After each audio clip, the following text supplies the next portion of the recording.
Assalamualaikum warahmatullahi wabarakatuh. Selamat siang, Shalom, Om Swastiastu, Namo Buddhaya, Salam Kebajikan, Rahayu, Rahayu, Rahayu. Perkenalkan, saya Sabina Resti yang akan menjadi moderator bersama dengan Bapak Dr. Joko Nur Saryono terkait dengan pemateri Hukum Acara Peradilan Tata Usaha Negara atau PTUN dalam teori dan praktik. Sebelum itu, saya akan membacakan CV beliau.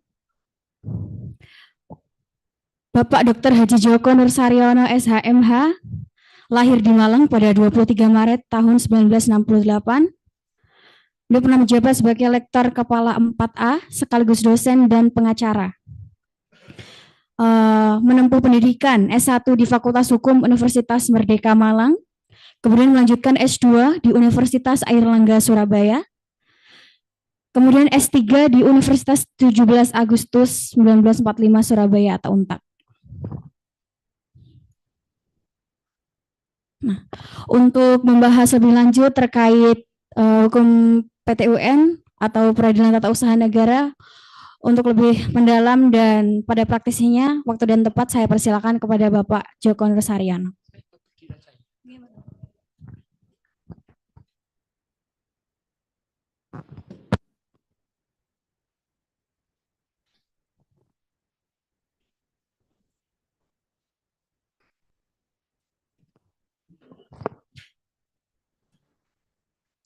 Bismillahirrahmanirrahim. Assalamualaikum warahmatullahi wabarakatuh. Saya izin menyampaikan dengan berdiri, boleh ya? Ya, mungkin akan lebih komunikatif ya. Tadi sudah dibacakan CV saya internal sini aja. Saya akademisi ya, saya pengacara ya.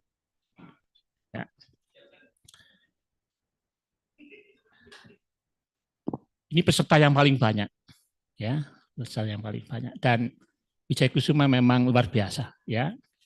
Historisnya sejarah saya yang ikut bentuk. Tingkat kelulusannya luar biasa Wijaya Kusuma ya. Karena itu nggak salah saudara berlabuh di sini ya. Tentu harapannya kepingin lulus. Oke. Profesi yang menjanjikan, profesi pengacara. Karena tidak menerima gaji, tapi menerima honor, betul ya? Kalau gaji punya skalanya, tapi kalau honor, bebas. Tergantung kesepakatan yang diambil. Ada 3 kalau nggak salah ya. Penghasilannya pengacara itu 1, komitmen fee pasti dapat ya. Kuasa dibikin sudah dapat nilai uang. Betul ya. Yang kedua biaya operasional ya. Operasional. Nah, yang terakhir tentu sukses fee-nya. Nah, itu sangat bervariatif tergantung. Ada orang Jawa itu mengatakan rupa nggawa rega, benar ya? Rupa nggawa rega. Oleh karena itu saya ucapkan selamat datang profesi yang luar biasa, profesi luhur, profesi yang menjanjikan, dan ya karena tidak ada batas dari besarannya, termasuk usia, termasuk wilayah kerjanya, benar ya? Pengacara itu nasional bahkan internasional. Kalau hakim, jaksa, praktisi hukum yang lain punya wilayah, punya di mana dia punya praktek, kedinasannya. Kalau pengacara enggak kan, penghasilannya enggak nerima ngomong gaji, tetapi honor, sangat tergantung. Rupa mesti nggawa rega. Saya dibantu untuk tertib, Oke. Apa yang dikerjakan pengacara itu? Ada 3 kan? Ini sebagai pendahuluan untuk memotivasi saudara untuk menyenangi ya profesi ini. 3, kita menyimpulkan hukum. Pasti itu ya. Menyimpulkan ada peristiwa apa? Ada kejadian apa? Ada perbuatan apa? Konkret hukum. Kalau ilmunya, mengapa itu terjadi? Karena akan hadir hak dan kewajiban. Oleh karena itu wujud yang sebenarnya, isi, substansi hukum itu ya hak, hadirnya hak dan kewajiban. Ini kita harus kenali dulu. Produk apa yang kita hasilkan menyimpulkan hukum. Ada peristiwa apa?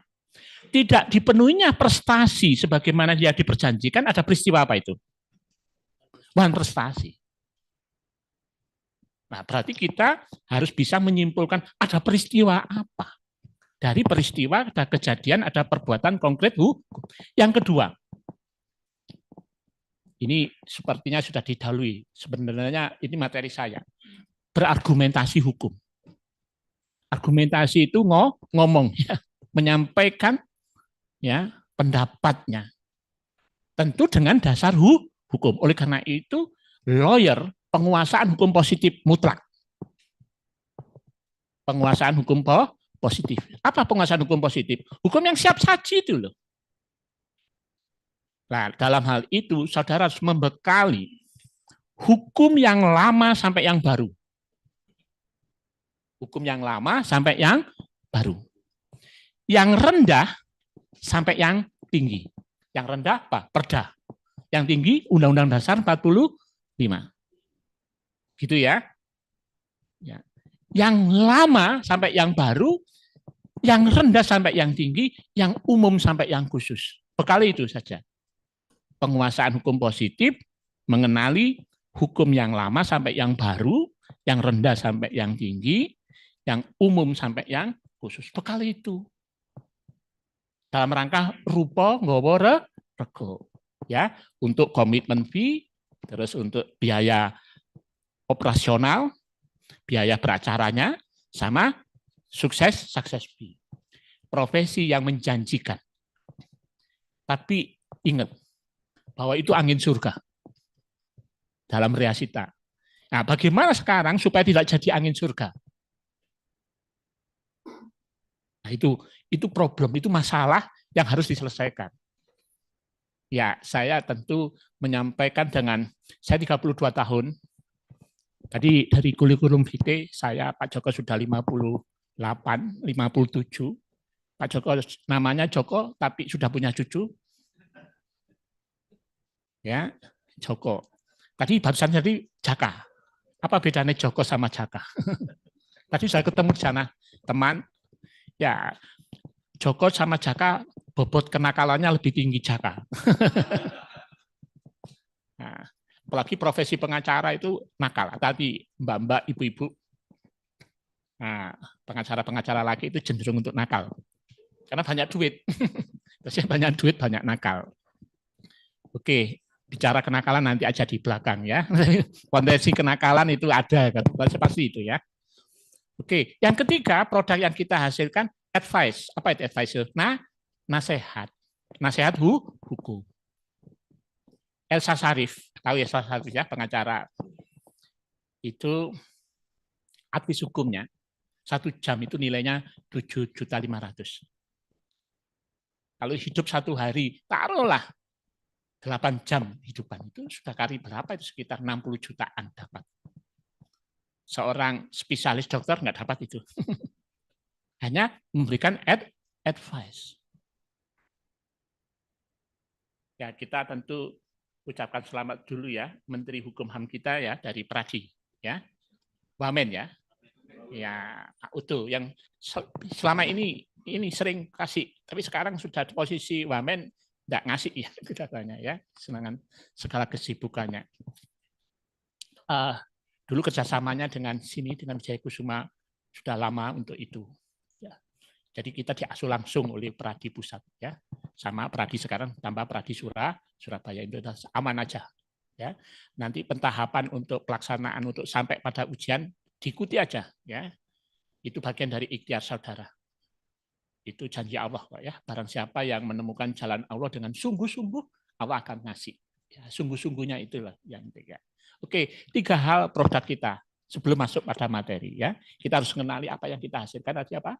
Menyimpulkan dari peristiwa kejadian perbuatan konkret hukum untuk hadirnya hak dan ilmunya hak dan kewajiban itu karena perjanjian ya.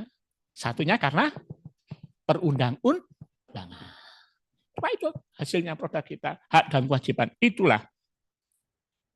Nah, hadir karena perjanjian, karena perundang-undangan. Untuk itu, setelah menyimpulkan, kita harus berargumentasi hukum. Seorang lawyer pasti pintar ngomong, pintar berargumentasi. Argumentasi harus dengan dasar. Peristiwa konkret, kejadian konkret, apa hukumnya? Nah, dalam rangka apa hukumnya tadi? Penguasaan terhadap hukum positif. Nah, pasti sumber hukum itu kan pasti ada dua, baik yang formal maupun yang material. Itu yang harus kita kuasai. Contoh misalkan, kita mau beracara, ini mata kuliah masuk, hukum acara TUN, Tata Usaha Negara. Di Indonesia ada berapa lingkungan peradilan kita? Ada berapa lingkungan peradilan kita? Pasal 24, Undang-Undang 45? 4, umum, apalagi? Agama, militer, TUN. Nah ini yang Pak Joko mau sampaikan. TUN.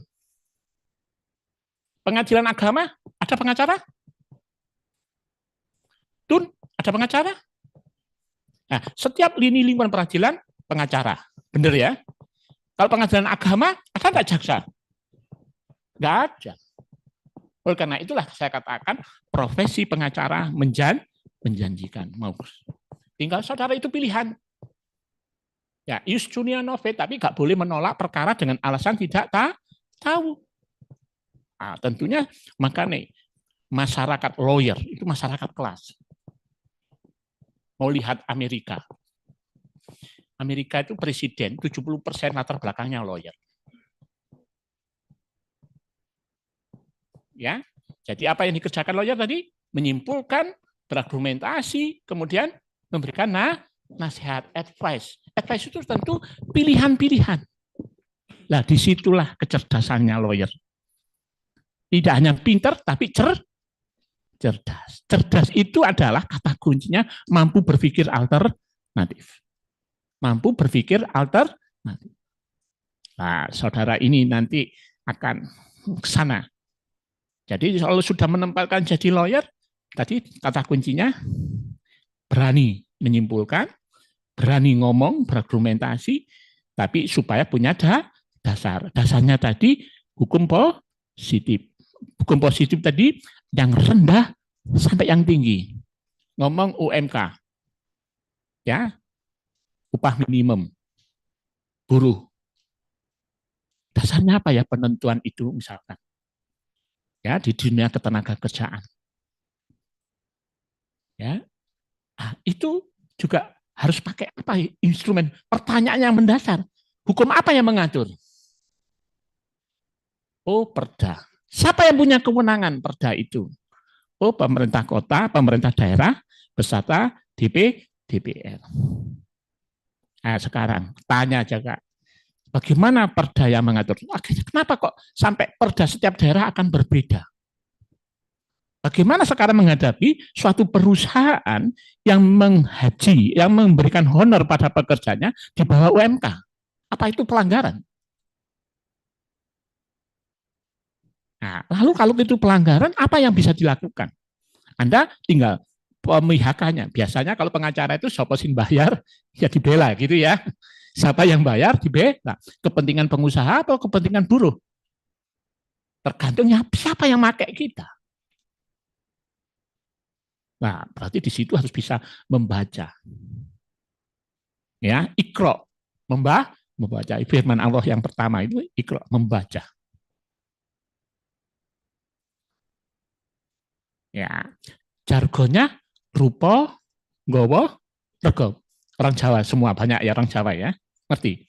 Jadi kita harus perbaiki performanya supaya nilainya tinggi. Jadi pilihannya cuma dua, profesional apa amatir. Profesional apa hidup kan sebuah pilihan, mau profesional atau amatir. Tentu pilihannya yang rupa, nggawa, rega tadi. Bagaimana untuk profesional? Ada dua kata kunci. Satu, profesional itu dengan pendidikan. Pendidikan itu ada formal, ada yang informal.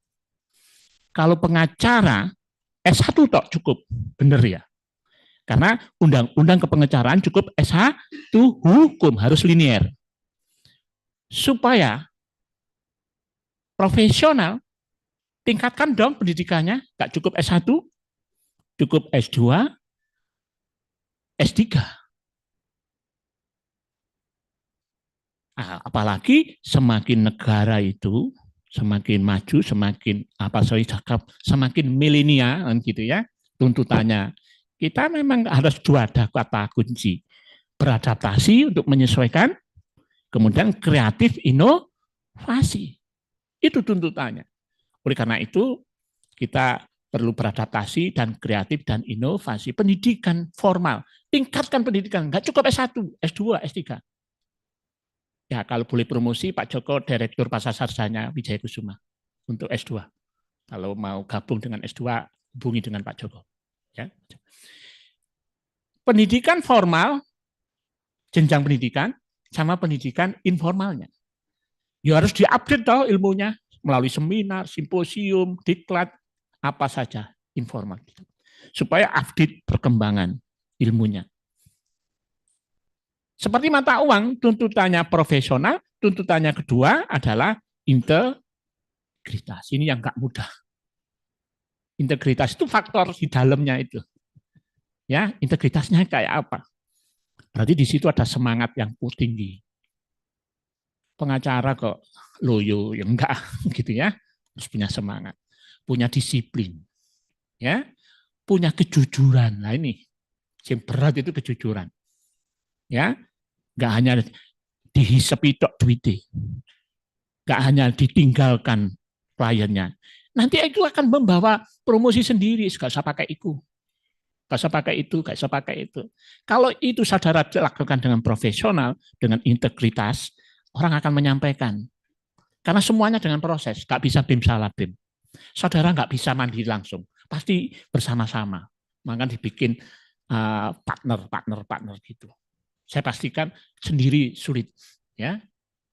Ya, kecuali sejak awal memang sudah ikut magang gitu ya. Ya. Yang pasti profesi pengacara tidak mengenal usia, betul ya. Pensiun kalau dosen 65. Kalau polisi perwira 60.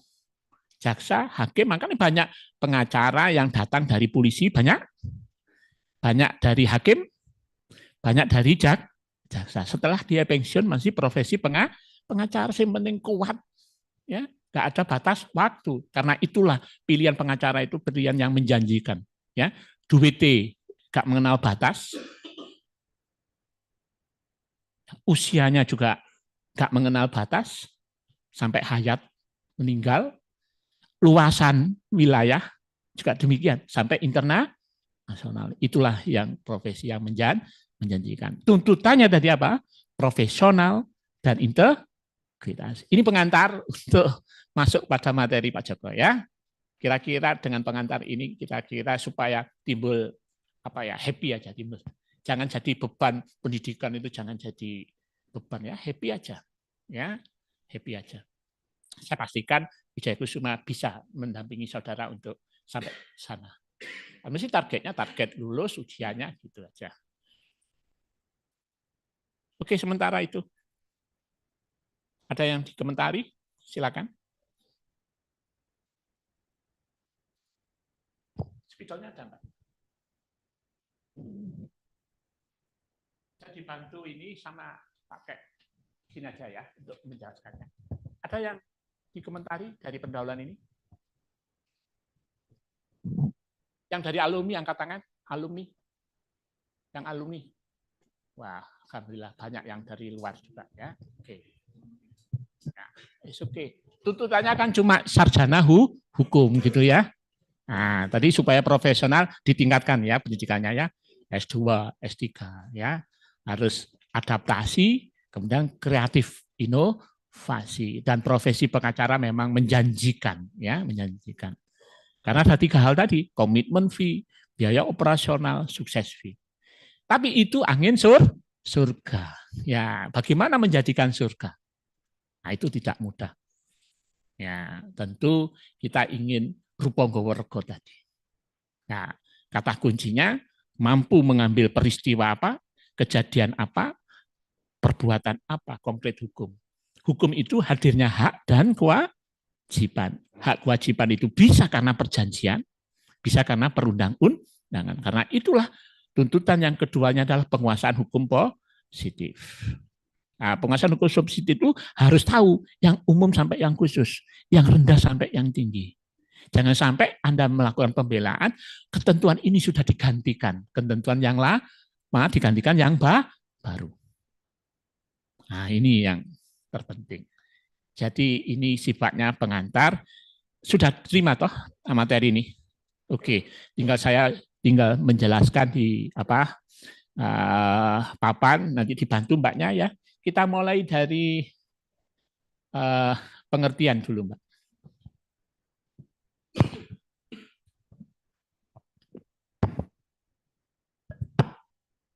Bisa dilihat ya papan ini ya.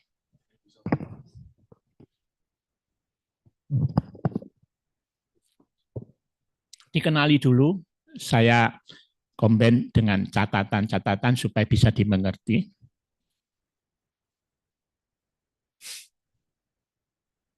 Ibi ius ubi societet. Hukum ada di dalam masyarakat. Ya toh? Hukum ada di dalam masyarakat. Tidak hanya hukum, tapi ada adat istiadat. Ada kesopanan, ada etika, ada moral, ada agama. Kedudukannya sama-sama sebagai norma untuk tertibnya hukum. Karena itulah Han Kelsen menyampaikan apa? Tujuan hukum itu apa? Kepastian, keadilan, dan kemanfaatan. Itu. Nah, hukum ada di dalam masyarakat tadi isinya cuma ada 3. Ada peristiwa tadi, ada kejadian,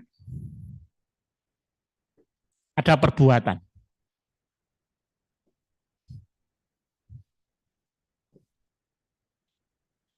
Perkawinan itu peristiwa hukum atau bukan? Ya.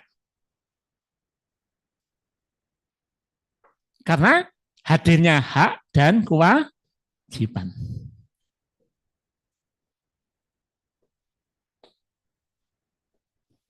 Satunya karena perjanjian, satunya karena perundang-undangan. Nah, ini. Hak kewajiban karena perundang-undangan, hak kewajiban karena perjanjian. Tadi saya sampaikan peristiwa, suatu saat contoh. Mas, ditinggal bojo aku. Karena pekerjaan yang jauh, 2 anak. Lali bojo. 5 bulan berturut-turut tanpa nafkah. Jasmani, apalagi kelon gak ono. Rohani ini gak ono. 5 bulan. Mas, aku bisa nggak gugat cerai? Ada peristiwa kejadian suami ninggalkan istri, ya jauh nan sana karena pekerjaan 5 bulan berturut-turut tanpa naskah jasmani dan rohani, keinginannya gugat cerai. Apa yang harus kita lakukan? Ada kejadian apa? Perceraian. Tadi langkah berikutnya, hukum mana yang mengatur? Undang-undang perkawinan, undang-undang nomor.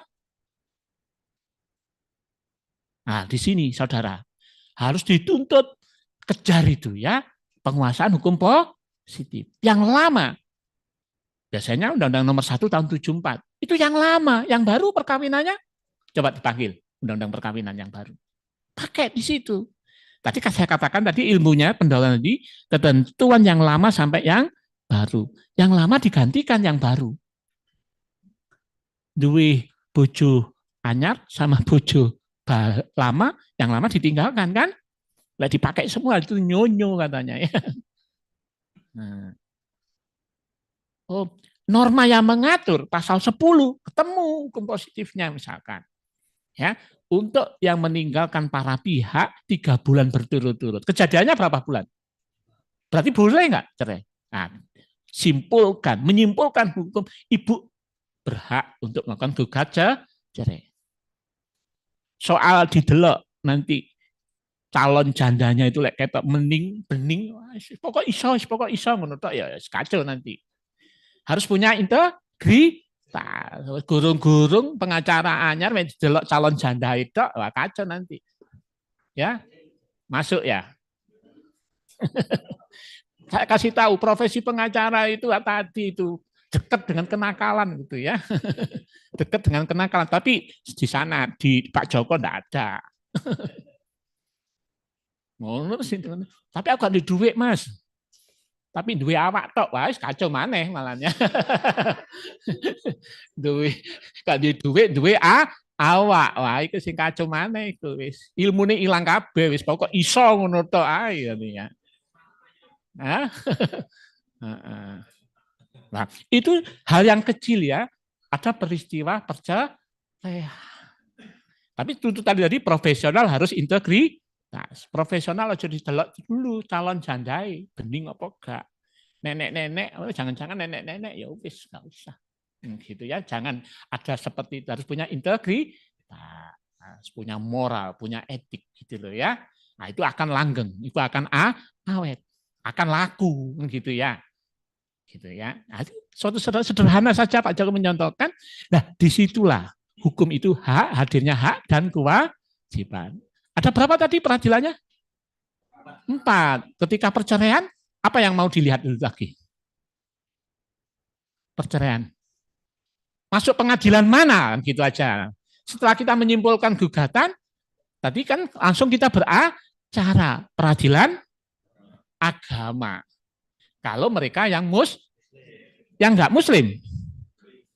Nah, di situ mulai memilah lagi ya. Nah, pengadilan agama. Sekarang peradilan agama. Nah, berarti bagaimana sekarang beracaranya? Nah, ini Pak Joko mulai masuk bagaimana peradilan tata usaha negara. Tapi kalau tadi perceraian, peradilan agama, peradilan tata usaha negara kita masuk. Jadi kita akan berikan contoh peristiwa kejadian perbuatan yang masuk lingkungan peradilan tata usaha negara. Kalau di Surabaya ada di Juanda. Kalau Ketintang peradilan agama ya di Juanda. Saya tidak dalam posisi contoh beracara di sana, tetapi Pak Joko ada 2-3 contoh waktu Pak Joko jadi ahli, memberikan keterangan ahli, tapi bisa memberikan referensi pendampingan saudara untuk mengenali bagaimana beracara di PT UN, gitu ya. Nah, tadi sudah di depan Pak Joko sebagai akademisi seringkali diminta untuk memberikan keterangan ahli. Kalau di Wijayakusuma, kalau perdata dengan Prof. Ari biasanya. Sudah dapat Prof. Ari ya? Ari Purwadi, sudah. Ya. Nah, itu biasa perdata beliaunya. Kalau pidana dengan Bu Umi, betul, Dr. Umi, betul ya, Bu Dekan ya. Kalau administrasi dengan Pak Joko. Pak Joko dalam kapasitas itu, Pak Joko sekaligus sebagai staf ahli dari DPRD Kota Surabaya. Komisi C dengan Pak Bardiono, biasanya untuk ahli administrasi pemerintah dengan saya. Ya, ini insya Allah bisa mendampingi saudara untuk mengenal ya bagaimana beracara DUN itu ya. Oke, clear ini tahu ya. Jadi hadirnya hak dan kewajiban. Secara teoritis hak kewajiban itu bisa hadir karena perjanjian, bisa hadir karena perundang-undangan. Sekarang tanya kalau gitu, betul. Kalau DUN kita langsung masuk tata usaha negara, Mbak disampaikan tata usaha negara yang konkret individual final. Objek sengketa ini, ya betul. Ya kita masuk sini. KTUN, jadi objek gugatannya, saya lagi, objek gugatan adalah bentuknya KTUN, keputusan tata usaha negara. Kita harus mengenali dulu, apa sih KTUN itu? Keputusan tata usaha negara. Apa? Tertulis ya. Individual final. Konkret, individual, final. Jadi kita bikin beracara atas keluarnya KTUN. Dari siapa? Pejabatun. Itu Mbak, pejabatun itu siapa? Pemerintah dan badan. Siapa pemerintah? Pemerintah pusat, presiden. Pemerintah provinsi, gubernur. Pemerintah kota kabupaten, wali kota dan bupati. Presiden dibantu menteri. Itulah pemerintah. Gubernur dibantu dengan dinas-dinasnya. Wali kota bupati dibantu dengan dinas-dinasnya. Disitulah tadi akan hadir hak kewajibannya atas KTUN-nya yang dikeluarkan. Masalah sekarang. Kapan Pak jadi masalah keputusan itu? Anda bisa tulis boleh. Ya. Problem masalah KTUN terjadi timbul apabila selisih gap jarak antara solon dan say-nya, antara yang dinormakan dengan kenyataan. Itulah problem masalah. Itulah yang jadi objek gugatan saudara nanti. Ada peristiwa apa? Ada kejadian apa? Ada perbuatan apa? Dari keputusan pejabat DUN tadi, jadi pejabat DUN adalah pemerintah dan badan. Badan BPN misalkan. Badan Pertanahan menghasilkan apa BPN itu? Sertifikat. Sertifikat itu adalah KTU. Gitu ya, ngerti ya? Tertulis, ya benar. Ada nggak sertifikat? Nggak tertulis.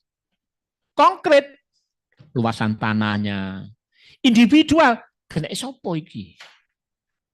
Final, gak ono prosedur lain lagi kecuali keterangan itu. Itu adalah KTUN yang dikeluarkan oleh badan. Contohnya sertifikat hak milik misalkan dari BPN.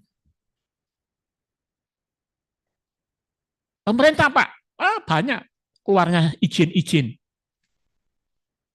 bangunan, IMB. Itu mestinya untuk mendirikan bangunan di situ syaratkan ada aturan yang mengatur. Tadi saya katakan, kapan masalah? Gap, selisih, jarak antara solonnya dan C, apa yang direncanakan dengan kenyataan. Itu sehingga timbul masalah. Oke. Kalau pidana, ada hukumnya. Kalau hukum pidana ada berapa buku? S1-nya sudah lama apa masih baru? Kalau persatu ada berapa buku? 4.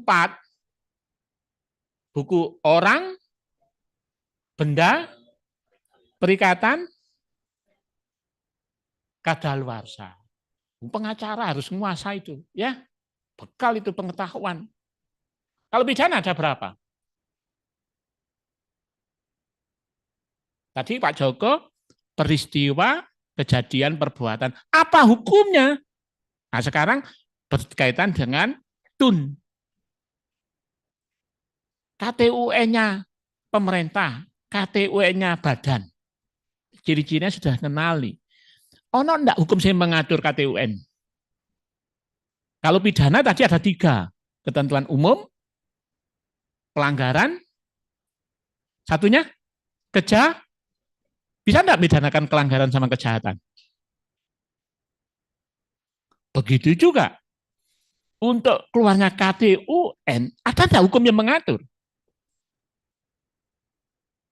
Tadi katanya Pak Joko, penguasaan hukum positif mutlak.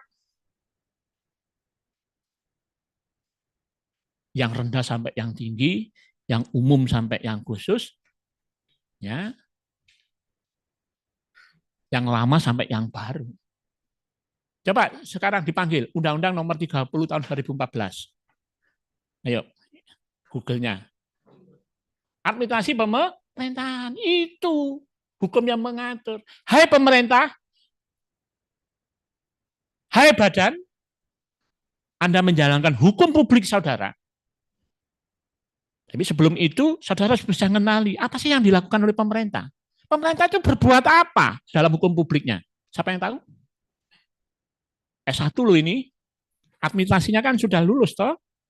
Hukum administrasi pemerintahan. Ngerjakan apa pemerintah?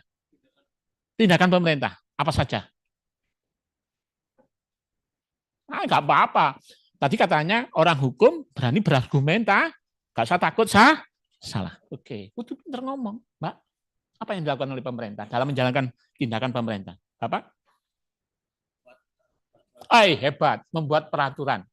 Regeling, Anda catat cepat aja. Regeling, membuat aturan. Yang kedua, best kicking, keputusan-keputusan.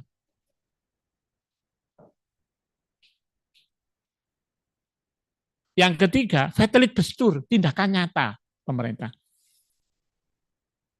Tindakan nyata bangun gedung, bangun pelabuhan, bangun jalan raya. Pemerintah sih buat keputusan menentukan harga minyak. Pemerintah. Public service, pelayanan umum yang keempat. Pelayanan umum. Nah, di materi itu tidak ada, ya. Pelayanan umum. Yang kelima, diskresi. Pernah dengarkan ya? Diskresi. Diskresi itu free air mission, wewenang bebas. Wewenang bebas itu ketika terjadi kekosongan, kekaburan hukum. Tapi pemerintah harus memutuskan. Nah, pemerintah itu karena waktu ilmu negara kan harus ada rakyatnya, harus ada batas-batasnya, kan gitu. Ada pemerintah yang berkuasa, ada pengakuan. Pemerintah tadi, pemerintah pusat, ya presiden. Bekerja serta menterinya. Di bidang ketenagakerjaan, ya menteri ketenagakerjaan. Ya, nah, pembidangan sekarang dengan Prabowo gendut, ya besar. Nah itu social cost-nya tinggi memang ya. Nah itu bagian kompromi-kompromi politik. Ya, itu pilihan bernegara dan itu sudah hadir di tengah-tengah kita dan kita harus terima kasih wujud daripada demokrasi. Tentu sesuai dengan tujuan bernegaranya, melindungi segenap tumpah darah Indonesia, memajukan kesejahteraan umum, mencerdaskan kehidupan bangsa, dan melaksanakan ketertiban dunia. Ya, tergantung. Sekarang kita sudah definitif, Prabowo suka gak suka, kita terima. Dia membangun kabinetnya dengan menteri-menterinya, dan menterinya dibangun dengan wamen-wamennya, ya. Nah, di situ. Itu nanti setiap apa yang dilakukan, hai Prabowo, hai pemerintah, Anda bisa keluarnya bentuknya KT-UN. Dan itu menjadi objek gugatan pengadilan tata usaha negara. Dan itu ladang saudara untuk mendapatkan cuannya jadi. Ya, ketika apa? Ketika ada selisih gap antara Solon dan C-nya. Dan itu menimbulkan kerugian. Nah itu ladang saudara nanti. Tapi Anda harus mengenali kapan regeling itu. Ketika pemerintah dalam bentuk perda, suatu saat, sekarang banyak perda Banten. Waktu itu perda Banten, perda syariah.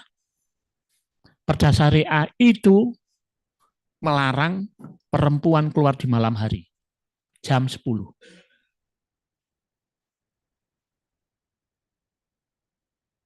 Ada perda syariah melarang perempuan di malam hari. Peristiwa kejadiannya, ibu-ibu suaminya kerja, biasanya ibu-ibu kalau mau tidur jam 10, itu apa yang dilakukan ibu-ibu? Pagi pakai daster, betul ya? Kok selama ini saya tahu tidurnya pakai daster. Anaknya nangis, lapar, keluar pintu, nyebrang jalan, terjadi duk, duk, duk, beli mie, beli roti, beli mie, nyebrang. Penegakan perda oleh Satpol PP, betul ya? Peristiwanya gitu. Ibu-ibu angkut, dinaikkan truk, dianggap keluar malam pelanggaran terhadap perda syariah. Kejadian di situ. Anda diminta bagaimana membatalkan perda itu supaya ibu terlindungi. Kontrak kerja Anda bisa 100 juta, misalkan gitu ya. Ilmunya pasti, tadi katakan, yang rendah gak boleh melebihi yang tinggi. Ada peristiwa perda syariah melarang keluarnya ibu-ibu keluar cari makanan untuk anaknya. Apa yang terjadi? Katanya hukum itu melindungi kepastian, keadilan, kemanfaatan. Bagaimana anak yang ditinggalkan bapak kerja, ibu diangkut truk, apa yang terjadi? Keselamatan anak tadi. Nah, disitulah saudara harus melakukan pembelaan sebagai pengacara. Apa yang harus saya lakukan? Ada peristiwa yang demikian. Nah, tadi katanya regeling. Apa yang dilakukan? Bisa enggak pembatalan perda? Itu bagian daripada produk KT-UN, itu objeknya. Anda kontrak bisa. Dengan apa, Mas? Silakan. Hebat. Siap jadi pengacara, saudara. Ya, pengujian di bawah undang-undang kepada mahkamah itu pekerjaannya lawyer, itu pekerjaan pengacara di bidang KTU. Gitu. Ya, terima kasih. Gitu, Bapak. Suatu saat, ini kejadian Pak Joko. Pak Joko, bantu saya. Perusahaan dalam rangka melakukan hubungan industrialnya, menghasilkan produk barang, memanfaatkan alat-alat untuk kejar order. Pengusaha pasti berusaha untuk menjadi profit, keuntungan yang lebih. Hidup itu berapa jam? Hidup berapa jam? 24 jam. Hubungan industrial itu 3 shift. Benar ya? Pagi, siang, malam. Shift malam itu bekerja jam 10 malam sampai jam 7 pagi.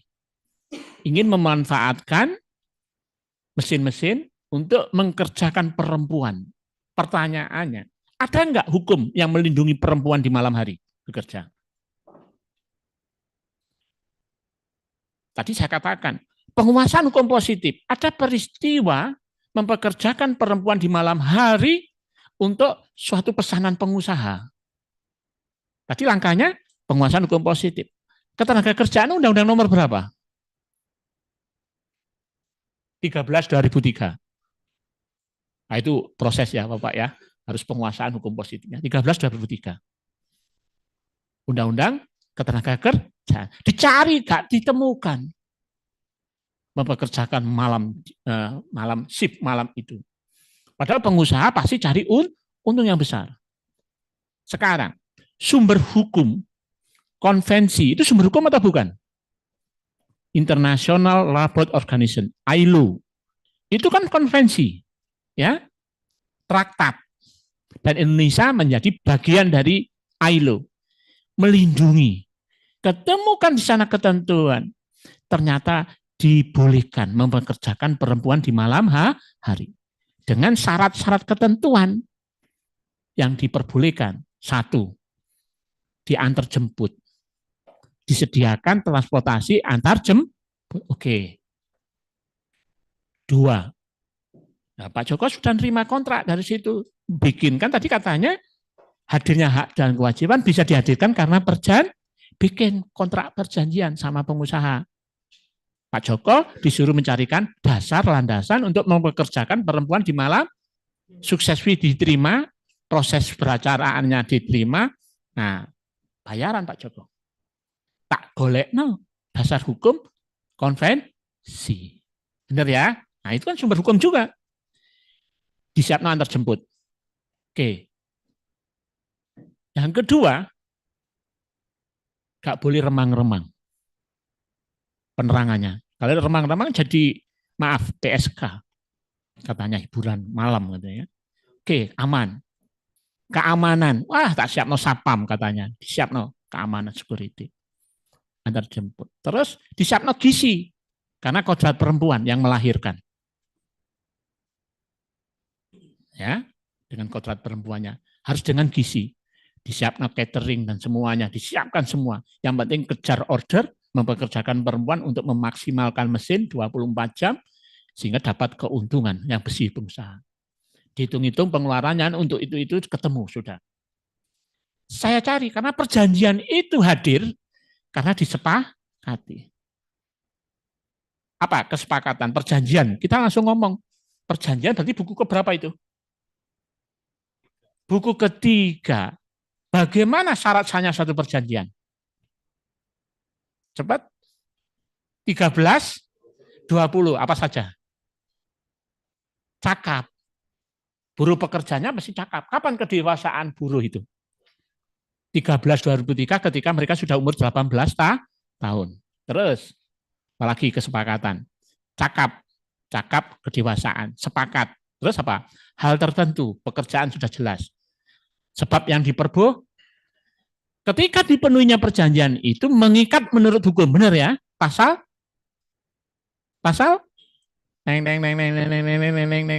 Buku ketiga BW. 13:38 dibaca. Mengikat mempunyai kedudukan yang sama dengan undang-undang. Oke. Kumpul ning aula ibu-ibu tadi.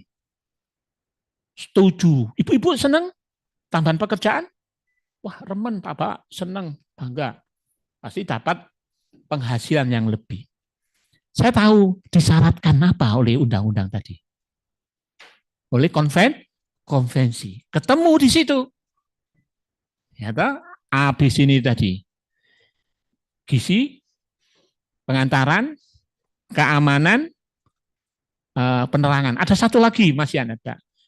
Toilet di dalam, nggak boleh di luar. Karena perempuan itu kebiasaan pipis. Banyak panah pipis laki-laki sama perempuan. Banyak perempuan. Sama kok langsung cepat gitu, tahu betul.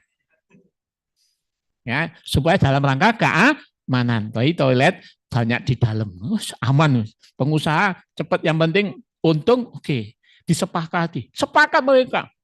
Dijaluk mentahan aja. Tahu mentahan? Fasilitas itu semua, kewajibannya saya katanya tadi, hak kewajiban hadir.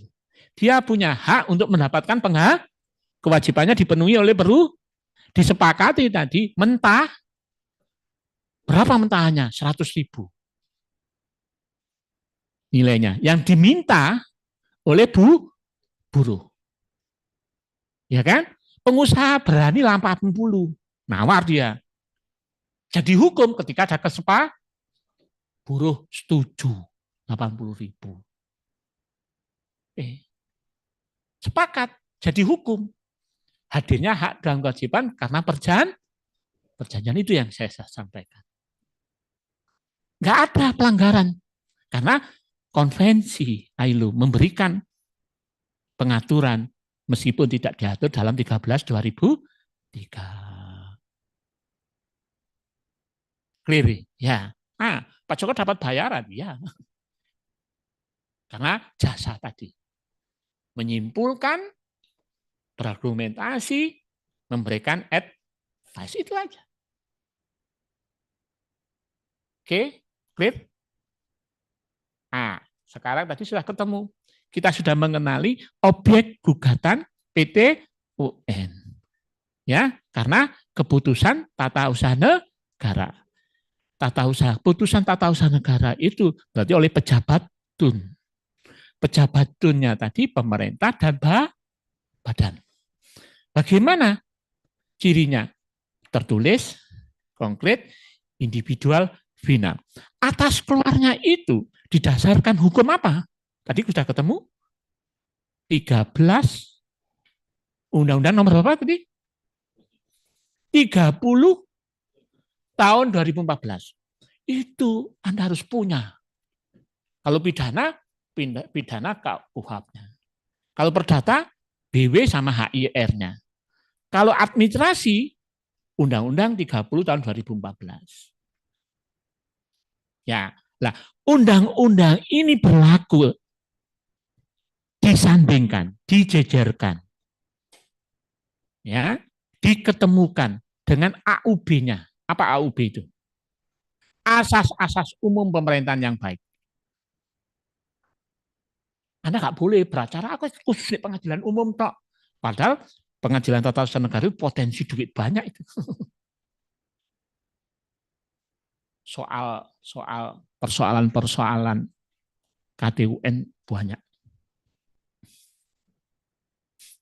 Mahal itu regonya, ya. Ya, sangat tergantung tadi. Ya, profesionalnya sampai di mana. Keterangan ahlinya mahal, dan setiap pengacara tarifnya mesti berbeda-beda, ya. Kalau Pak Joko gak usah mahal-mahal, yang penting laku itu aja ya. Penting laku, dapur ngepul, gitu aja ya. Ada beberapa contoh, karena pengacara itu tipologinya ada dua. Pengacara yang perang, suka beracara di pengadilan, perang ya, ada 4 lingkungan peradilan tadi ya. Ada pengacara yang in-house, sebagai konsultan hukum, itu yang lebih selamat, tenang, ya selamat. Bayarannya oleh per bulan gitu, sukses fee, apa di luar beracaranya. Ya itu pilihan saudara. Senang perang, ada 4 lingkungan peradilan dengan 2 kekuasaan kehakiman yang ada. Apa? Satu Mahkamah Agung, satunya Mahkamah Konstitusi. Pengacara ada di situ? Wah, ada.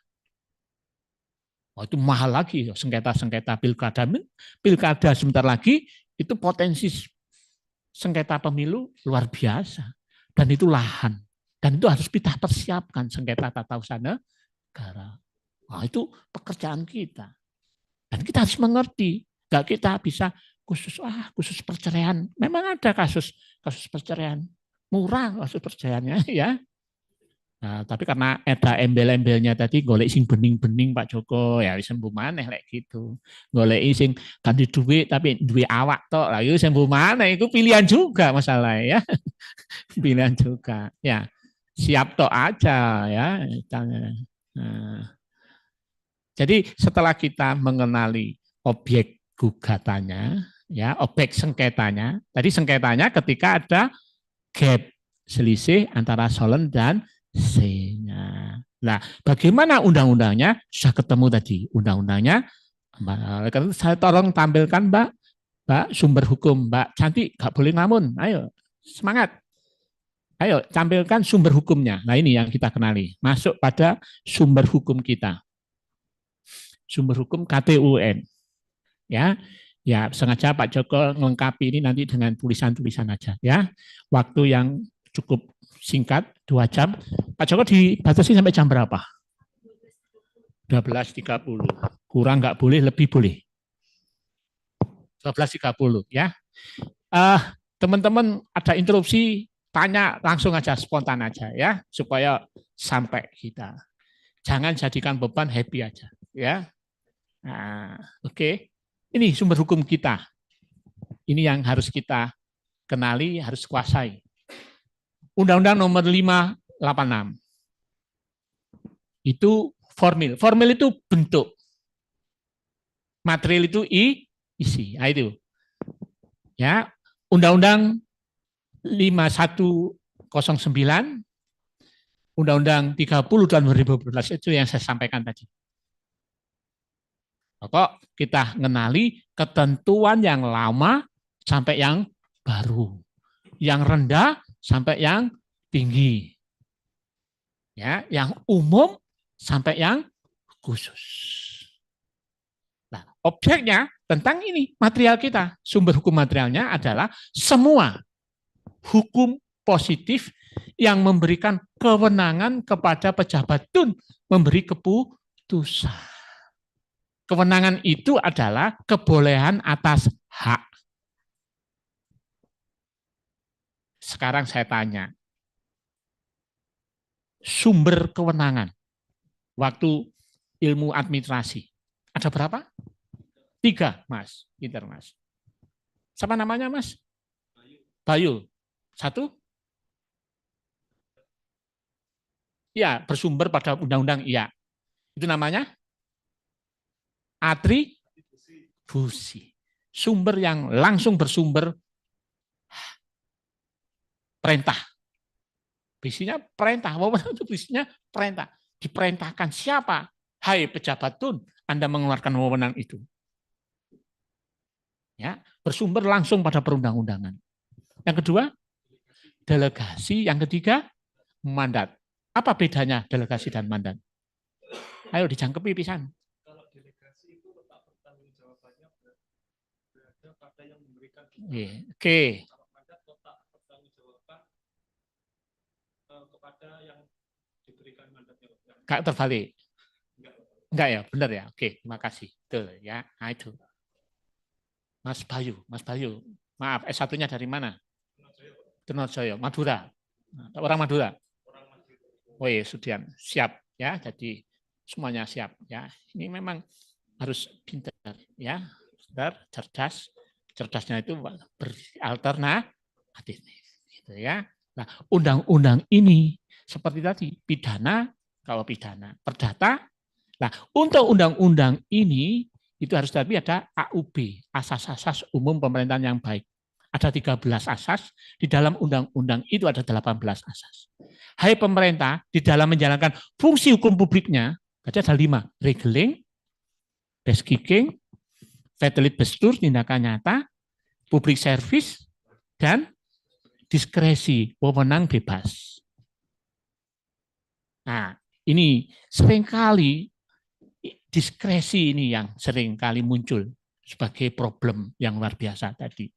Sengketa pengaturan kebijakan melalui regeling tadi, kalau di bawah Mahkamah Agung, di bawah undang-undang diuji pada Mahkamah Agung. Undang-undang terhadap Undang-Undang Dasar 45 dengan Mahkamah Konstitusi itu pekerjaan kita sebagai lawyer bidang administrasi tata usaha negara. Atas keluarnya objeknya tadi apa? Keluarnya KTUN dari pemerintah dan badan. Wah, ini sebentar lagi akan sengketa pilkada. Ini bagian dari wilayah PT-UN. Terakhir kan Gibran dinyatakan sah atau tidak pengangkatan Gibran ya. Coba kemarin itu dibatalkan oleh PT-UN, wah kacau pemilu lagi ya. Nah ternyata disahkan oleh ya sudah clear secara hukum bayi itu sudah lahir ya kita nggak masalah kan putusan hari ya nanti ketemu putusan PT-UN tidak dilaksanakan KTUN-nya tetap dilaksanakan meskipun ada kasasi banding PK ya silakan itu hak ya tapi tidak memutuskan ya coba sekarang asas-asas Mbak dikeluarkan ya dikenali ya baik formilnya maupun materi bagaimana asas-asas di depan tidak mengenal putusan perstek ya kemudian gugatan tidak menghentikan pelaksanaan KTUN ya tinggal belajar ya secara seksama dipelajari terus oke ada yang tanyakan lagi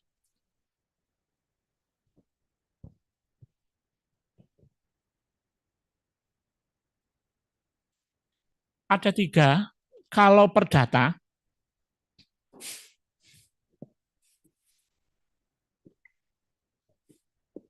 perbuatan melawan hukumnya ketemu 1 perbuatan 1365 apa itu?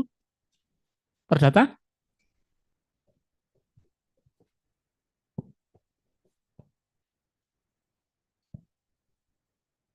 Halo? Peserta PKPA angkatan berapa ini? 20. Lek pidana?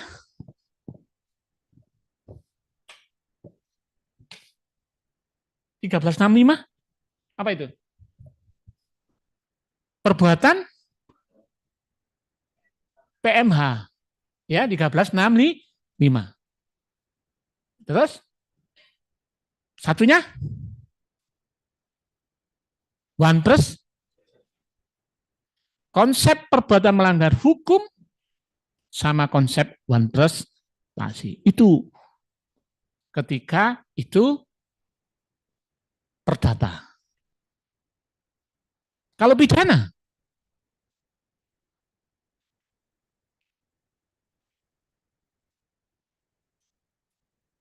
pelanggaran, kejahatan. Kalau administrasi, kapan perbuatan melanggar hukumnya? Tulis di situ. 1, bertentangan dengan undang-undang.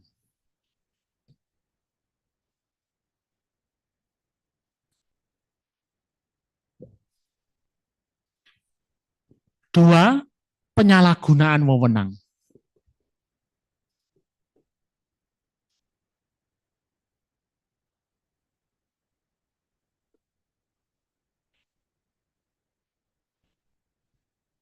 3, tindakan sakarepe dhewe, tindakan yang sewenang-wenang.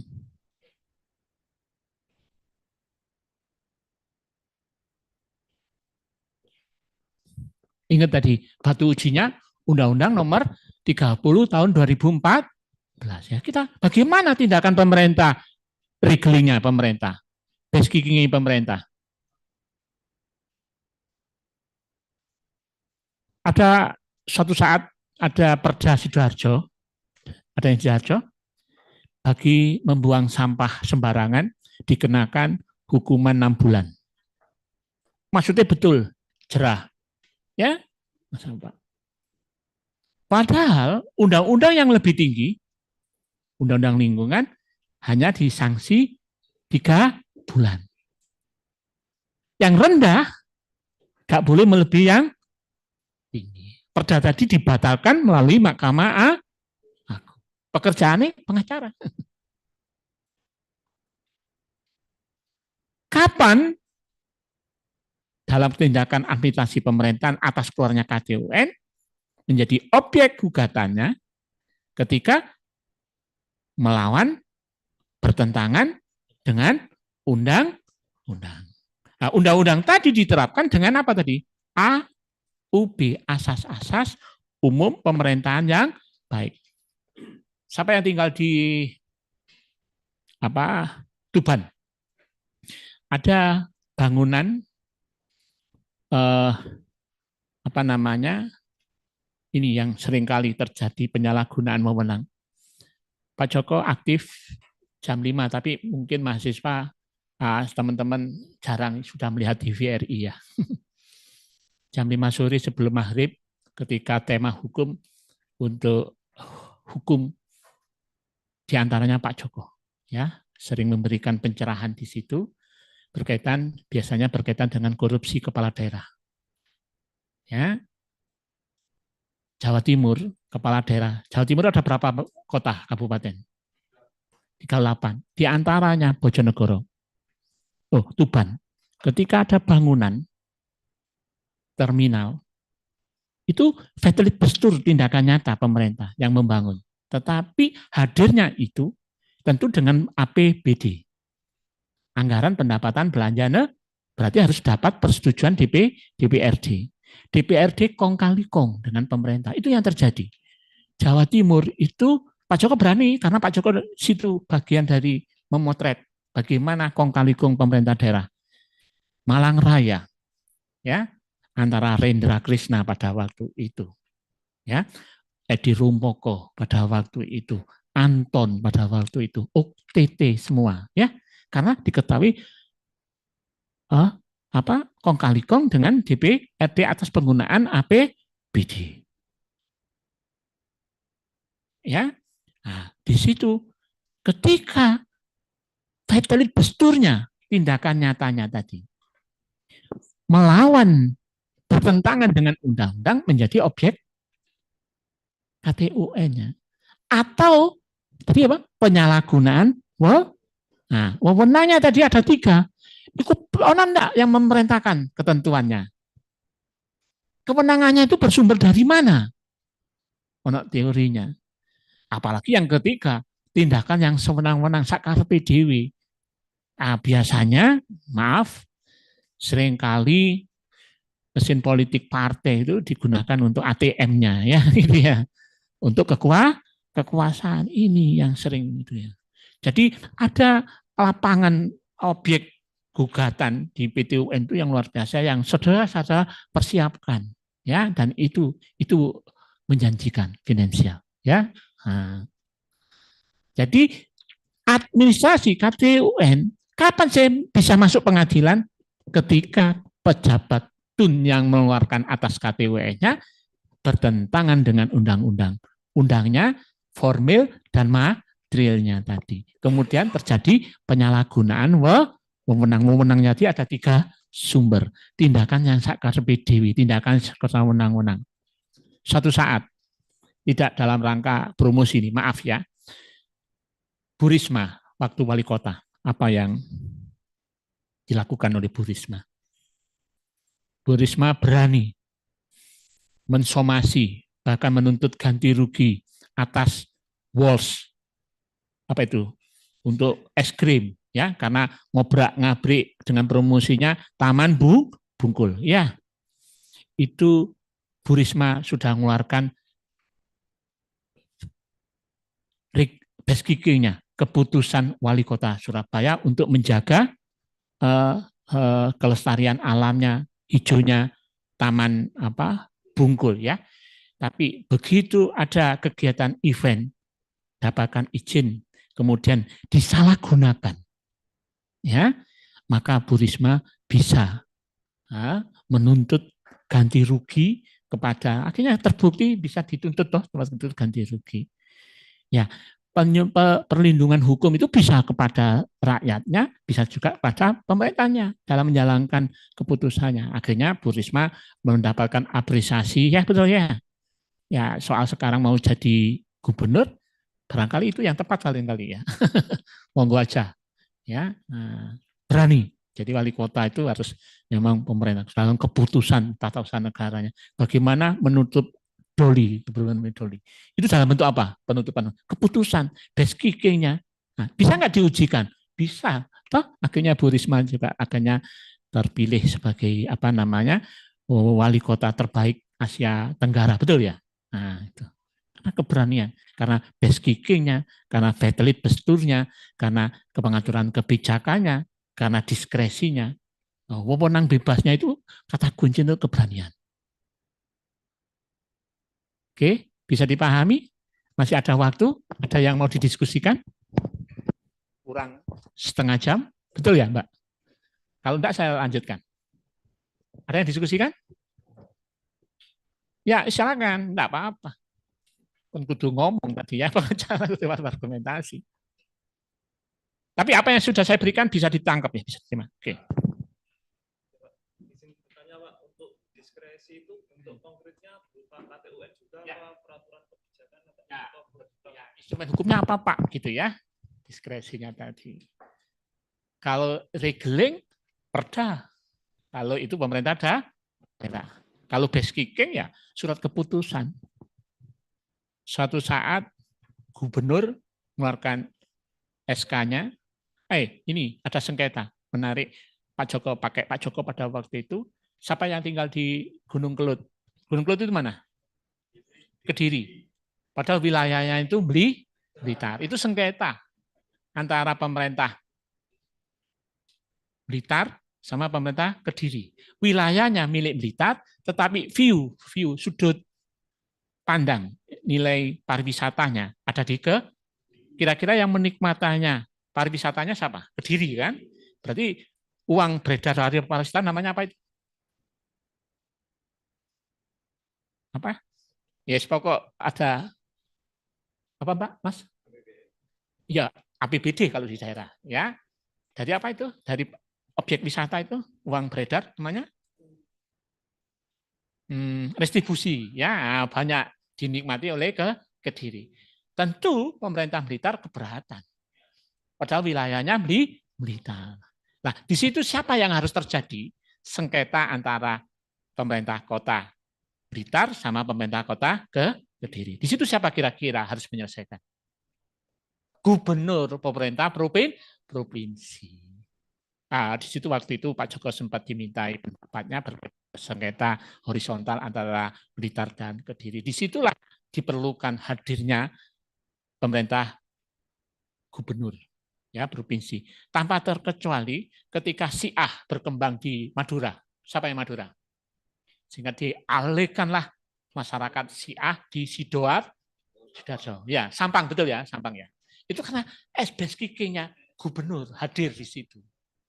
Nah, hal demikian karena itulah sepanjang belum saya jawab tuntas, itulah ini kalau kita konteks nasional, konteks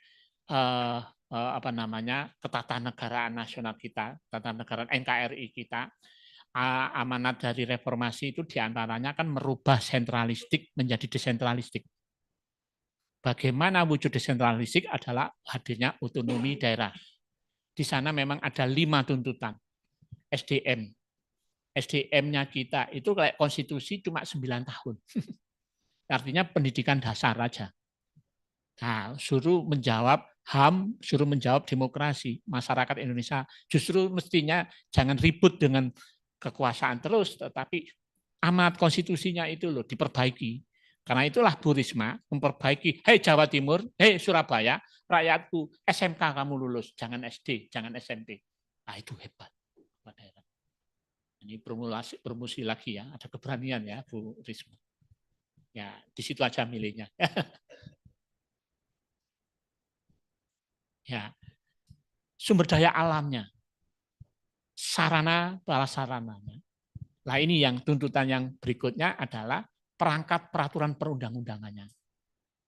Perda itu disurah. Ini persoalannya perda di daerah itu yang ada cuma perubahan, bukan penggantian. Apalagi yang hal yang baru. Bisa dilihat produk Prolegnas. Prolegnasnya saja menurut Gus Dur rapotnya merah, taman kanak-kanak rame. Produk nasionalnya, apalagi produk daerah. Yang ada cuma merubah. Nggak ada yang baru. Produktivitas untuk itu. Perangkat peraturan perundang-undangan belum disiapkan. Oleh karena itu, otonomi daerah kita yang terjadi adalah OKB, orang kaya baru. Nah, itu yang terjadi. Sehingga tingkat korupsinya. Korupsi tidak lagi di Jakarta pusat, tapi korupsi di Jawa Timur diantaranya. Ya, nah rapotnya 30% untuk itu. Mengapa ini terjadi? Nah, di situ kong kali kongnya. Nah, kembali lagi soal integritas. Nah, menjawab pertanyaan ini Mas apa tadi? Mas Bayu. Apa Pak instrumen hukumnya? Wujudnya apa Pak kalau diskresi? Tadi diskresi adalah wewenang bebas atau free ermessen. Terjadi ketika ada kekosongan atau kekaburan hukum yang mengatur. Wujudnya adalah surat edaran. Misalnya surat edaran. Biasanya SE itu surat edaran saudara. Ini perintah keluar. Tapi karena terjadi kekosongan, kekaburan hukum. Padahal tindakan hukum pemerintah harus berdasarkan pada hukum. Kalau terjadi kekosongan bagaimana? Nggak boleh ditolak. Maka ada keberanian di situ surat edarannya dikeluarkan. Tentunya, nah sekarang berikutnya, bagaimana Pak surat edaran itu harus keluar? Pasti disertai juklak dan juknisnya. Hai pemerintah, dalam Anda mengeluarkan diskresi saudara, karena ini menjadi objek gugatan di PT UN. Nah, jadi makanannya pengacara-pengacara. Dulu pemerintah mesti menang. Semenjak hadirnya undang-undang ini belum tentu pemerintah itu menang. Nah, ini.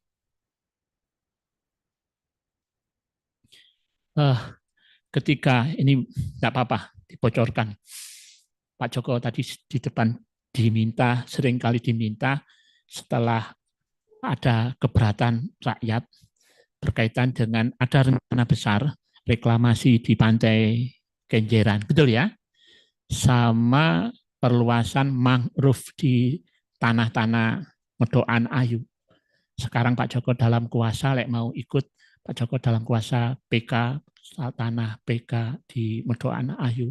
Ini banyak mafia tanah sedang kong kali kong dengan aparat kepala lurah untuk hadirnya keterangan-keterangan dan itu KTUN ya, dan ini masyarakat ini dirugikan dirampok tanah itu melalui putusan-putusan tata usaha negara, sehingga ada hearing dengan DPR, karena DPR itu mempunyai tugas mengawasi, apalagi budget, anggaran, sama leges masih dalam proses pengawasan.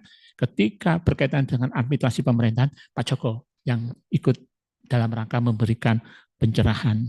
Berkahnya pemerintah pakai saya, ya DPR, KPP diantaranya, Pak Joko tugasnya tolong bantu pemerintah untuk meminimal mungkin risiko hukum berkaitan dengan tadi reklamasi. Nah, Pak Joko diminta apa? Untuk memperbaiki, mengevaluasi RT/RW. Apa RT/RW itu? Rencana tata ruang ya kota. Wah, itu ya itu not duit. Tapi ya biasanya pakai akademisi itu ya ono MA-nya kan, ya nggak besar, potong pajaknya tetap Pak Joko tetap bayar pajak juga ya. Ya, tapi paling tidak apa yang dihasilkan Pak Joko memberikan advice. Pak Joko biasa seringkali dengan Pak Profesor Agri Agraria, Prof. Agus di UNER. Ya enggak apa-apa, Pak Joko mesti ngasih informasi. Yang penting ilmunya bisa bermanfaat. Nah, di situ akhirnya tahu. Nah, berkahnya ada warga, ya Pak Joko, aku tolong tanah saya ada di situ dampak, tolong dolno, ngintip dari informasi pemerintah.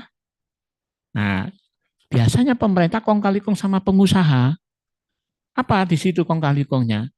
Izin lokasi. Keluar juga PTUN-nya, KTUN-nya. Nah, karena dia titip suruh dibayar lebih dulu. Ya, Pak Joko dapat piro, mesti selalu ngomong piro gitu ya. Nah, oleh komisinya bonus. Ya, ini masih dalam proses. Nanti kalau sudah turun tak kasih tahu ya. Itu ya Mas ya, instrumen hukumnya dalam bentuk surat edaran untuk bersih pada hukum juklak juknisnya, gitu ya. Dan itu menjadi objek KTUN. Pemerintah harus menjalankan dengan undang-undang, dengan AUB-nya. Ya, karena itu harus, dan itu ketika menjadi objek gugatan, ketika ditemukan bertentangan dengan undang-undang. Tapi selalu ada udang di balik rempeyek KTUN itu dalam fakta bekerjanya hukum, maaf ya. Ya, ada untuk mengakhiri apa? Kuliah.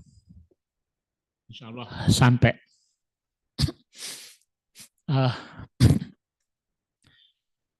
untuk menyelesaikan sungai Jakarta, meluapnya air bah itu ya, hujan deras Jakarta yang terjadi banjir. Kemang itu Jakarta Selatan, betul ya.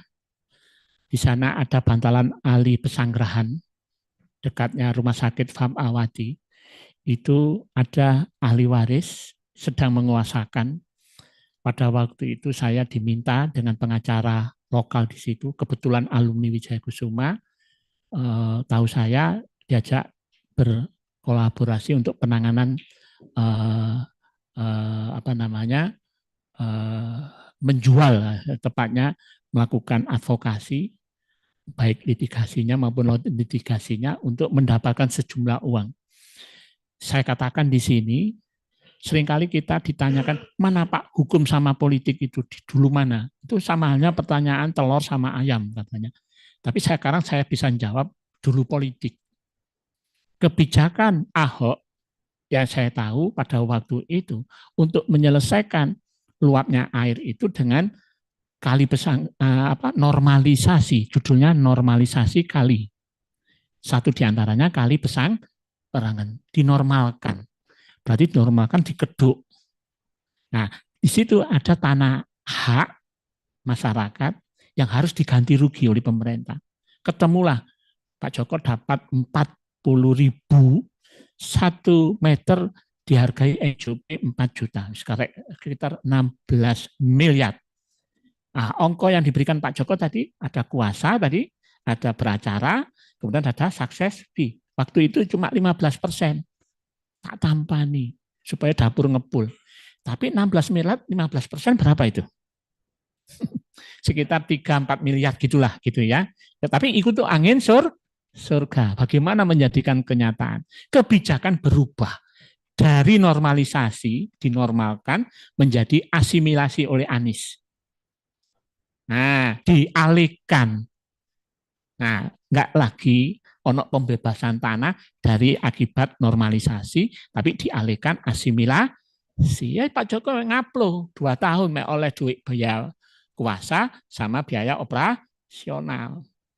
Sukses ini nggak jadi karena putusan politik tadi, regelingnya. Nah, kita ketemu regelingnya Anies merubah yang asimilasi normalisasi menjadi asimila. Itu saya katakan ternyata hukum dikalahkan dengan politik. Nah itu ya, ini dalam praktek itu yang terjadi. Sehingga saya ke mahasiswa itu bisa menjawab itu delik politik. Ini kejadiannya. Oke, itu juga menjadi objek, tapi KTUN memutuskan putusannya Anies merubah normalisasi menjadi asimilasi dibenarkan oleh hukum. Nah, oke, selesai. Masih ada 5 menitan. Ada yang mau didiskusikan? Kalau enggak, materi Mbak dibuka di situ.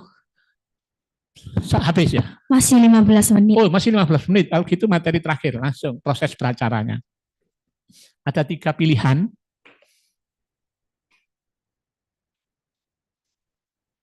Saya berharap Anda punya semangat ya. Dan ini profesi yang menjanjikan, serius. Ingat janji Allah, barang siapa yang sungguh-sungguh menemukan jalannya, Allah akan kasih. Ya, gak akan ingkar janji. Nah, sungguh-sungguhnya tadi dengan profesional dan integritas. Profesional tadi dengan pendidikan, baik formal maupun informal. Jangan cepat lelah, ya, tetap dilaksanakan. Ya, tuntutan sekarang adalah adaptasi dan kreatif inovasi itu saja. Ya, nah, kata kuncinya mau belajar hukum, belajar perundang-undangan, peristiwa konkret, kejadian konkret, apa hukumnya, dalam rangka apa hukumnya. Nah, itulah ini dalam rangka menutup itu yang harus diingat yang lama, yang umum digantikan yang khusus itu harus ada. Lex spesialis, derogat lex riori, derogat lex super. Yang rendah gak boleh melebihi yang tinggi. Ya, yang lama digantikan yang baru. Nah, oleh karena itu untuk menutup ini Anda harus mengenali bahwa hukum itu mempunyai logikanya sendiri. Tambahan dari saya dalam praktek tadi sudah di depan Pak Joko akademisi ya, Pak Joko praktek pengacara ya. Ternyata ini kata kuncinya. Orang itu bertindak dulu atau berpikir bertindak. Berpikir bertindak. Lah, berpikir hukum itu mempunyai ciri sendiri. Ini yang perlu dikenali oleh teman-teman calon lawyer ini ya. Jadi kita berpikir bertindak, bukan bertindak terus berpikir. Ceroboh itu ya. Seperti itu tadi. Mau cerai dideloi bening apa enggak calon jandanya gitu ya. Nah, itu bertindak dulu baru berpikir. Nah, kita ingin yang berpikir terus bertindak. Ya, untuk itu hukum mempunyai logika sendiri. Satu, logika hukum itu satu atas jenis. Kalau manusia gak laki perempuan, benar ya? Kalau hukum jenisnya ada berapa?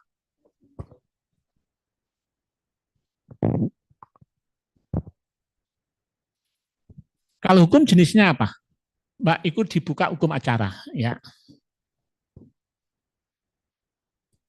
Kita sepakat ya, sepakat berpikir dulu baru bertindak.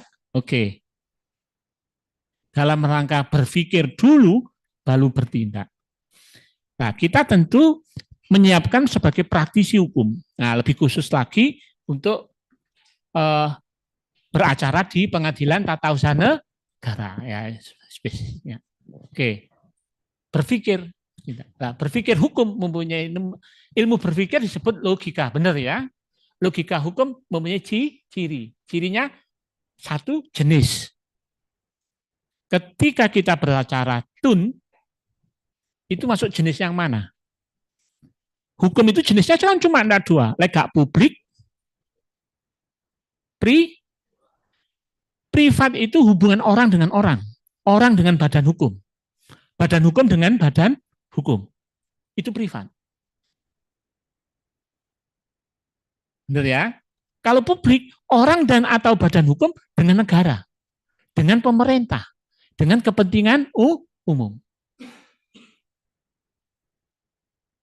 Di luar itu enggak ada. Kalau sing abu-abu antara publik dan privat.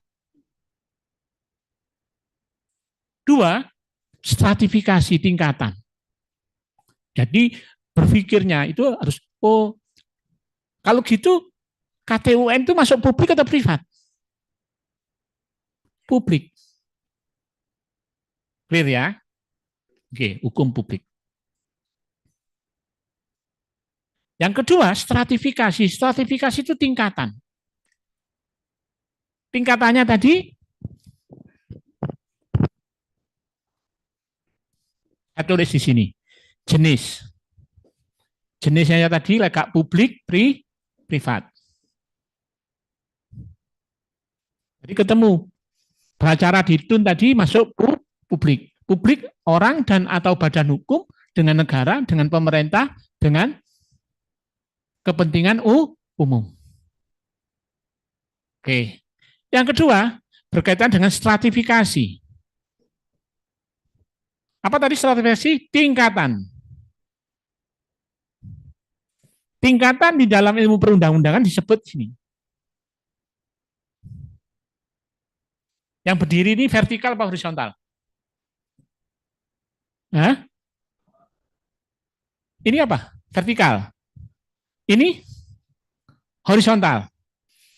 Yang vertikal ngomong rendah, tadi apa? Rendah gak boleh melebihi yang tinggi. Gak apa-apa ya, bisa baca ya ini. Yang lama digantikan yang ngerti tadi ya. Yang umum digantikan yang khusus. Vertikal, pokoknya ingat asas vertikal sama asas umum. Itu yang harus ada di dalam pikiran saudara. Modalnya itu. Ono peristiwa, diatur perda. Loh, perdanya kok ditemukan bertentangan dengan undang-undang. Ya boleh perda ini dibatalkan. Ketemu di Mahkamah Agung. Nah itu.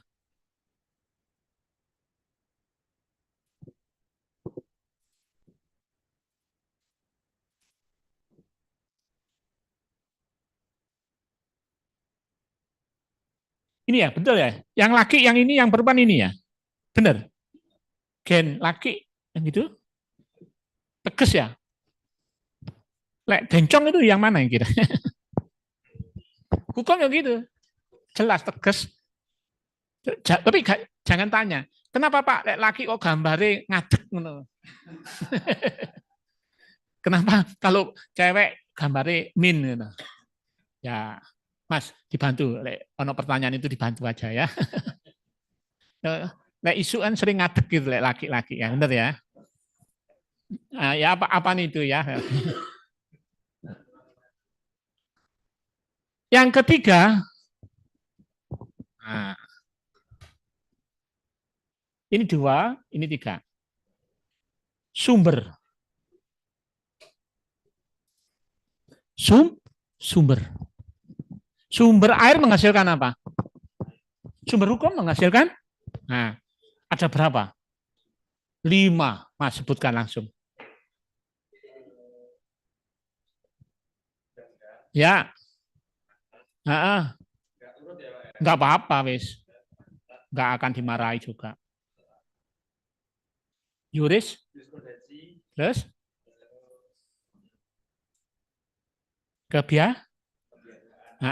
Terus? Pendapat itu apa namanya? Nah, itu ya. Itu sumber hukumnya. Nah, maka di situ harus cerdas pengacara itu. Ya. Kali berhenti cukup perundang-undangan, Dok. Kayak tadi Pak Joko, cari dasar hukum konvensi. Atau cari jurisprudensi.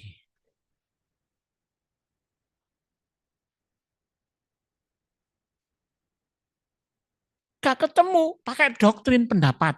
Ya. Nah,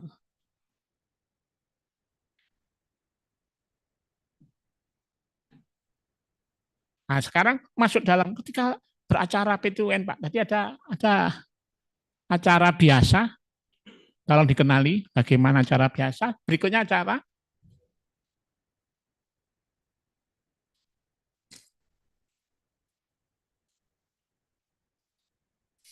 Jadi benang merah materi Pak Joko ya. Yang perlu diingat, kita berpikir dulu baru bertindak. Berpikir hukum mempunyai kekhasan, mempunyai ciri. Kalau tidak publik, privat. Kalau sing abu-abu. Yang kedua adalah stratifikasi tingkatan. Jadi ketika kita beracara P2N mengenal sumber hukum. Ada yang formil, ada yang material. Ketentuan-ketentuan yang umum sampai yang khusus, yang rendah sampai yang tinggi, yang lama sampai yang baru. Asasi ngomong, yang rendah gak boleh dong melebihi yang tinggi, yang umum digantikan dong yang khusus. Anda menyelesaikan kasus perceraian gak perlu pakai BW, buku ke-1 tentang orang, karena lex spesialis, drogat lex generalis. PTUN, Anda sudah ketemu dong dari Undang-Undang nomor 14 tahun 2000, Undang-Undang 30 tahun 2014. Undang-undang itu digandengkan, disondingkan dengan AUB-nya, asas-asas umum pemerintah. Itu yang jadi objek sengketanya. Apa sengketanya? Ketika antara gap selisih jarak antara Solen dan Sein atas tindakan pejabat tun atau badan. Gitu ya, itu benang merahnya. Nah, sengketa tun itu pasti tertulis konkret individual. Sengketanya antara kewenangan. Kapan itu kewenangan itu? Sumbernya itu atribusi apa delegasi atau mandat? Teorinya. Ya. Ketika itu menjadi suatu sengketa KTUN. Jadi kapan dikatakan berbuat pelanggaran hukum?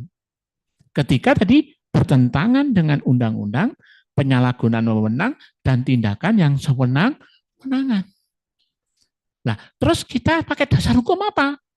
Tadi ada yang material, ada yang formil. Material adalah seluruh keseluruhan keputusan atas tugas fungsi publiknya pemerintah. Apa tadi? Regeling, best kicking, tindakan nyata, public service pelayanan umum, dan diskresi wewenang bebasnya. Semuanya dikeluarkan dalam KTUN. Tadi muncul pertanyaan, apa Pak Joko bentuknya KTUN ketika diskresi? Tadi surat edaran.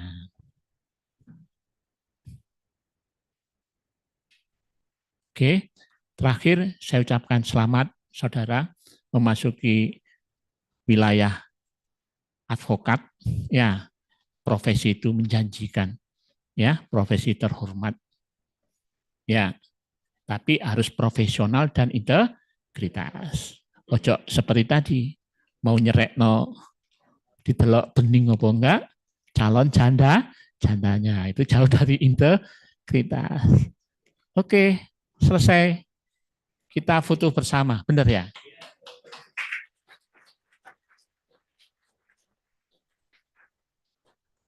Ya, Mbak. Terima kasih ya, Mbak. Mungkin para peserta bisa maju ke depan untuk melakukan sesi foto bersama sebelum ditutup.